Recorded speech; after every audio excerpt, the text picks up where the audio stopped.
Hello everyone and welcome to a really awesome game that I stumbled upon yesterday, sorry about the position already being on the board, while browsing Twitter. It's a game between Hikaru, Nakamura and Shakhriyar Mamedyarov. It's a 3+0 game, so 3 minutes plus 0 seconds increment. And for those of you who don't know, it's still very early, but Mamedyarov also has a YouTube channel, so do check it out. I will put a link to it in the description below so you guys can check out his content. And this is also one of the games that's available there, but I decided to make a sort of a more of a detailed analysis and also to invite you guys to check out his channel. But this game, it's such an amazing game that, well, it's been a while since we've seen a game like this played in modern times. So without further ado, let's check it out and see what's happening. Hikaru has the white pieces and he opens with e4. We have c6 by Mamedyarov going for the Caro-Kann. Knight to c3, d5, and now just knight to f3, ignoring black's threat in the center. We have bishop to g4, all been seen before, nothing out of the ordinary. h3, forcing black to capture on f3 or to move back, but the main move is to capture here. So captures, queen captures, and now e6. The light square bishop has been traded off, so now you want to put your pawns on light squares. g3, Hikaru makes room for fianchettoing the light square bishop. He also wants the castle to safety, and bishop to c5. We have bishop to g2, and now knight to e7. Both players are now ready to castle, and they do. So castles, castles, and here Hikaru goes queen to e2, and this queen to e2 is a new move. So already as of move 9, we have a completely new game. Queen to e2 is on the board, knight to d7, Mamedyarov also continues development, and now d3. Now you can play some like king h2, push this pawn to f4, maybe develop the bishop, and so on. So here king to h8, and now comes knight to a4, putting pressure on Mamedyarov's bishop here, bishop back to d6, and now d4. So if you don't want to meet e5, and well, this will pretty much render this dark square bishop useless for the rest of the game, you kind of have to capture, and this is what Mamedyarov does. We have d captures on e4, queen captures on e4, and now knight to g6. We have knight back to c3 by Hikaru. The knight isn't now doing all that much here. So we have to reactivate it, knight to c3 and queen to e7 now. Mamedyarov connects the rooks and they are now ready to also join the game. And now queen to e2 by Hikaru, getting the queen to a bit of a more safer square. You are kind of expecting knight f6, so there's no reason for this to come with tempo. The queen will be much safer there. And now rook a to e8. We have h4 by Hikaru. Now Hikaru here is threatening h5, and if you're paying attention to what's happening, all of these squares are taken, so the knight really doesn't have an escape square. h5 will trap the knight. So here Mamedyarov finds a very interesting way of meeting this, and he plays e5. Now the point is, if h5 is played, then I'm just going to capture on d4, and I'm going to be attacking your knight as well. But here Hikaru finds a very strong d5, and d5 is very, very problematic for black, because obviously you don't want to capture and allow white this beautiful outpost, but you kind of don't have the option of not capturing, because if you do nothing, then also just winning a pawn here is possible. But worst of all, if you try and block the position, then h5 again becomes an option and you lose a piece. So instead, after d5, we have e4. Mamedyarov decides, all right, we're not going to start defending or playing some weird moves. We're just going to start playing in great style and move forward. So e4. And now Hikaru needs to decide whether he wants to capture it. You can't really capture it with the knight or the bishop, because then f5 just, is problematic. The queen on e2 will be unguarded. But queen captures is a possibility. Hikaru, however, first captures on c6. We have b captures, and only now queen captures on e4.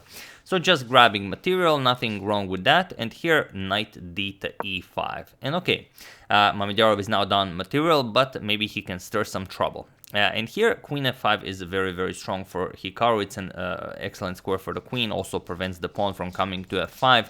And you can start bringing your pieces into the game. Hikaru starts with h5, but this allows, well, maybe not all that powerful of a move, but it is the only move that gives Mamedyarov any fighting chances, and this is f5.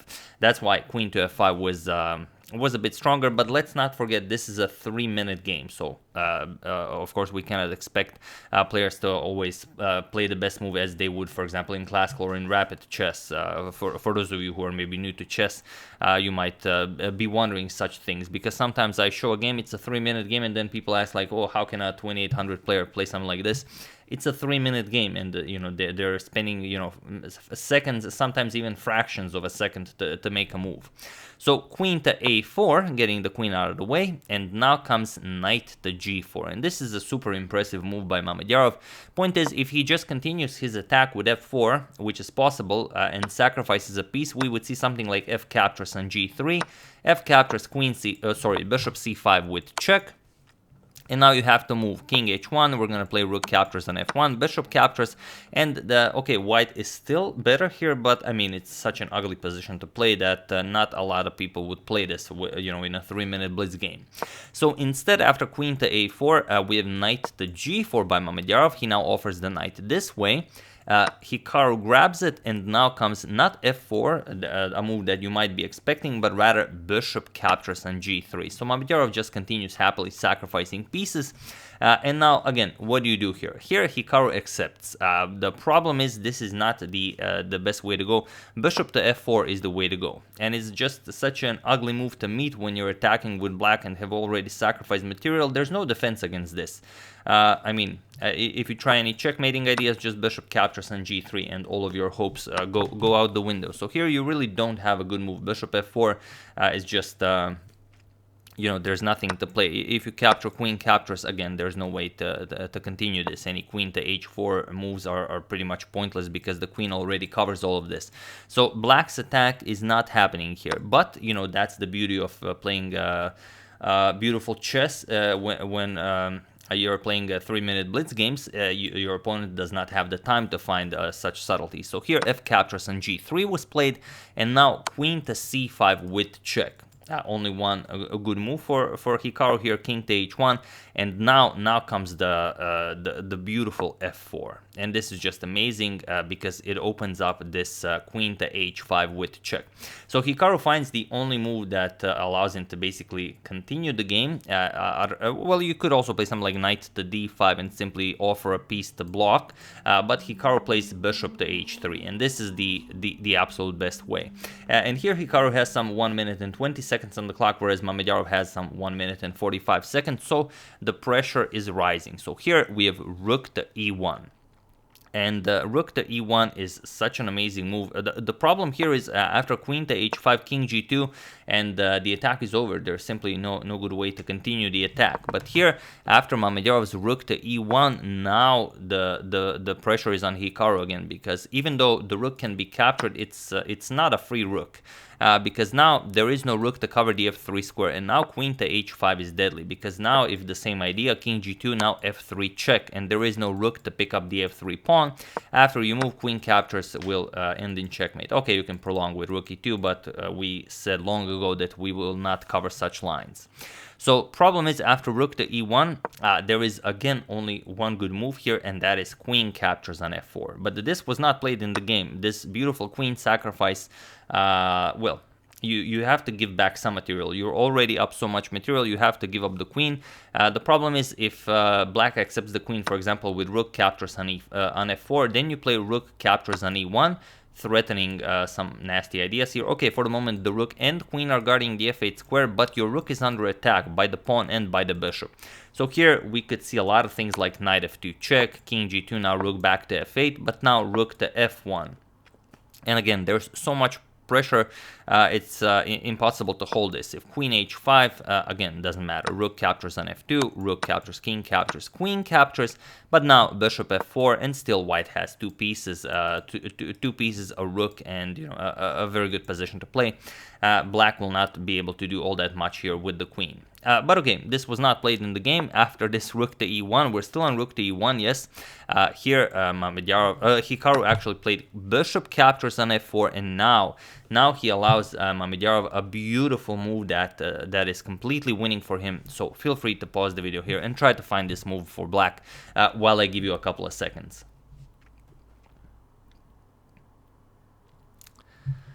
So for those of you who were able to do it, congratulations on crushing Hikaru, who does seem to be immortal here. And for those of you who just want to enjoy the show, it's queen to f2. This is what Mamedyarov played, and there is no defense against this. Of course, the queen cannot be captured as the rook is spinning it, and if you try something weird, like, well, there's really not all that much to try here, you're getting checkmated, because queen to h2 will be checkmate. The knight covers that square.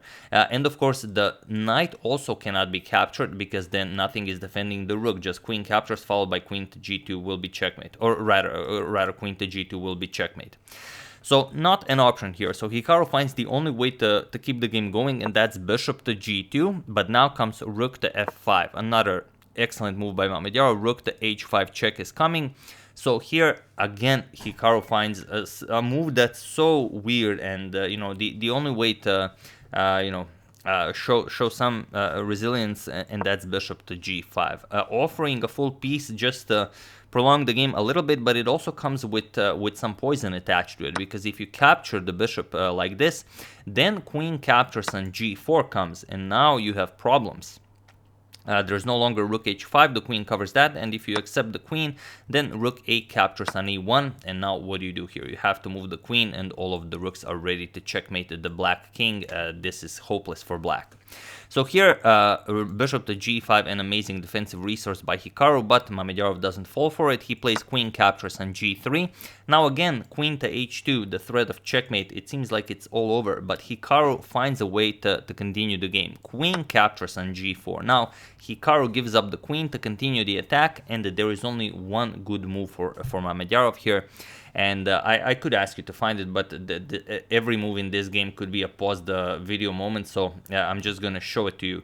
The point is, you have to capture on f1, but what with? Do you capture with this rook, or do you capture with this rook? The correct thing to do is to capture with the e rook. Rook e captures here, and then black is just winning. Point is that after rook captures and rook captures with check, bishop captures, now we trade, and now we capture the queen, queen captures on g4, and now, well, you have to save the bishop, bishop to d2, and then you're going to pick up this pawn. Let's say queen h5 check, king g1, queen captures here, and yes, you do have 3 pieces for a queen, but it's an open board, and the black queen should be able to pick up all of these pawns, and then just, you know, use the pawns to advance them to victory. But this is if this was, for example, a classical or a rapid game. In a 3-minute blitz game, not so much. So here Mamedyarov did not go for rook captures, rather he did, but he played with the other rook. He played rook f captures on f1, which seems to be even stronger, but it's not, because now we have bishop captures on f1, and here you have, this is the last chance. You have to play queen captures on g4, and go for this rook captures on e1, and now of course queen h5 check, king g1, let's say queen captures with check, bishop g2, and try and play this out. Now it's not queen against 3 pieces, it's queen against 2 pieces and the rook, so white should be able to draw this without much problems. The problem is Mamedyarov played rook captures on f1 with check. He wanted to delete, exchange this one as well and then capture the queen, but now to his horror Hikaru just captured the rook on f1, but now there's a problem. This rook is now on f1, and well, he's aiming at that very unfortunate f8 square for Mamedyarov. So it was also in this position on move 31 that Shakhriyar Mamedyarov resigned the game, and as there is nothing more to be done here.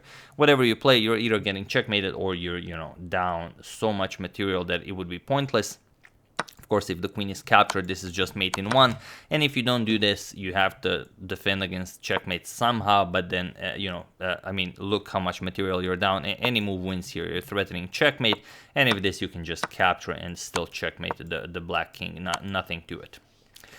So really a beautiful game by both of them. Mamedyarov really started the attack in a spectacular way here after all of this was played. I mean, just this first sacrificing the knight and then following it up with bishop captures on g3. We could see this also in slow motion, this bishop captures on g3, really I mean, spectacular. So this is an attacking game from the start, but you know, it's hard to say who's attacking who at what point in the game. So really an awesome game, and especially for a 3+0. I mean, so many wild lines that like I said, we could make a pause the video moment out of every move for white and black. So yeah, after rook captures Nf1, Mamedyarov saw that okay, I'm not even you know, even in the game anymore. Whatever I played, this is just checkmate, and it was of course in this position that Shakhriyar Mamedyarov resigned the game, as there is nothing more to be done here. So yeah, that's the game. Hope you guys enjoyed it. Like I said, do check out the first link in the description below. It will take you to Mamedyarov's channel, so you can check it out if you guys are interested in that. Like I said, he just created it, so it's a very new channel, so do check it out. I would like to thank Henry Baumslotte, Adam Dougal, Shahar Gutfreund, Harry Lewin, and Mr. Hoodie Guy for a contribution to my channel. Thank you a lot, I really appreciate it. As usual, you can check 2 of my previous videos here. Thank you all for watching, and I will see you soon, continuing the coverage of the Morphy saga, checking up on your wonderful suggestions, and whatever else happens in the chess world. So thank you all, I will see you soon, and have an excellent rest of your day.